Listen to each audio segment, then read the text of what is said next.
এরাও শত্রু, মুখোশের আড়ালে। আরে বাবু, এই গরিবের পেপর টেকাটা দিয়ে দিন, সমস্যা মিটে যায়। এই শালা, তুই বলার কে? এই হরি, মাপি, শিবু, পচা, এইদিকে আয়। চ একটু গা গরম করে নেওয়া যাক। হ্যাঁ হ্যাঁ, চ।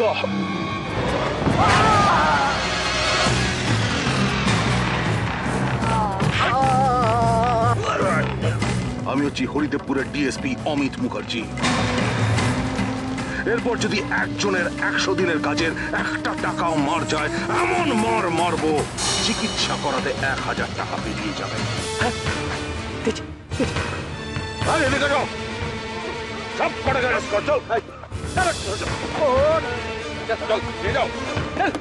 আচ্ছা, তাতেও কি অরিজিৎ নন্দিনীর আত্মসম্মানে লাগবে?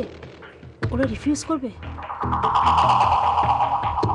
তুমি তো অরিজিৎ আর নন্দিনীকে জানো, তুমিও ও নিয়ে একদম ভেবো না। তোমার শ্বশুরমশাই অরিজিৎকে 50,000 টাকা দিয়েছে। এই টাকাটা উনি ধার হিসেবে দিচ্ছে, তারপর নিয়েছে। যাক, তবুও তো একটা কিছু ব্যবস্থা বাবা করেছেন। অরিজিতের কিছুটা হলেও টেনশন একটু কমলো। তোমার ওই আইজি মহিলা যেন আর কখনো এ বাড়িতে না আসে। কারণ তো একটা নিশ্চয়ই আছে, তা নইলে বলছি কেন? কি মুশকিল সেটা তোমার জানা দরকার। ওই মহিলা এ বাড়িতে এসে আমার সঙ্গে খারাপ ব্যবহার করে গেছে, তোমার ছেলের বউকেও যা তা বলে গেছে। এমনকি সেদিন মায়ের গায়ে হাতও তুলতে গিয়েছিলেন। এই সব কথা আমাকে বলার কি দরকার? কে কাকে কি বলেছে, কার গায়ে কখন কে হাত তুলেছে, এই সব ইউজলেস ইনফরমেশনে আমার কোনো প্রয়োজন নেই। বাহ, অদ্ভুত কথা বলছো তো তুমি। একজন বাইরের মহিলা বাড়িতে এসে তোমার স্ত্রীর গায়ে হাত তুলে গেল, তোমার ছেলের বউকে অপমান করে গেল, এসবের কোনো দাম তোমার কাছে নেই? না, নেই। কারণ তার থেকে অনেক বেশি প্রয়োজনীয় কাজে আমি ব্যস্ত থাকি।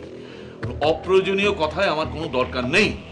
বাবা, আমরা আপনার কোনো কাজে ডিস্টার্ব করতে চাই না, কিন্তু আমি শুধু আপনাকে একটা কথা বলতে চাই যে ওই আইজি মহিলা যেন এ বাড়িতে না আসে।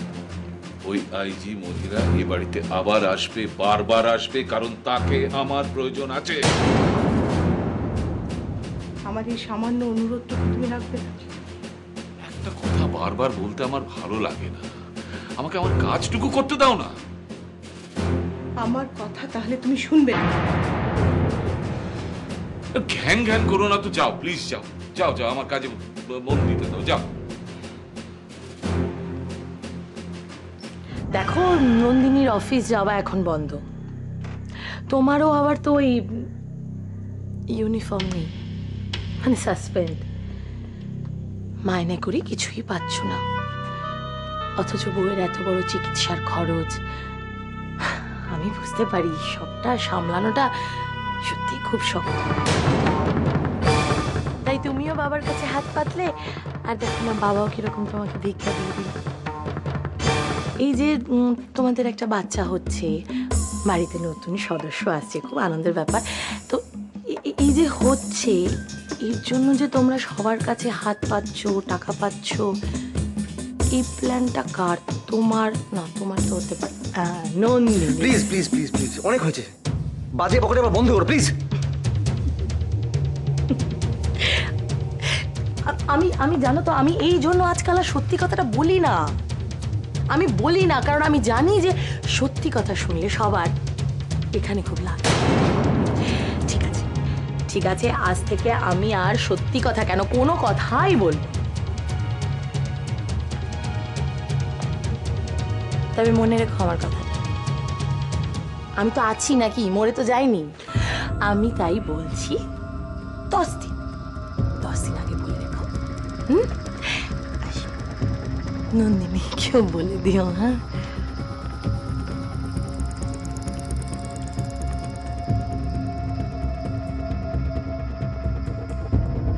এই জন্যই আমি টাকাটা নিতে চাইনি, শুধুমাত্র এই জন্যই। এরাও শত্রু, মুখোশের আড়ালে।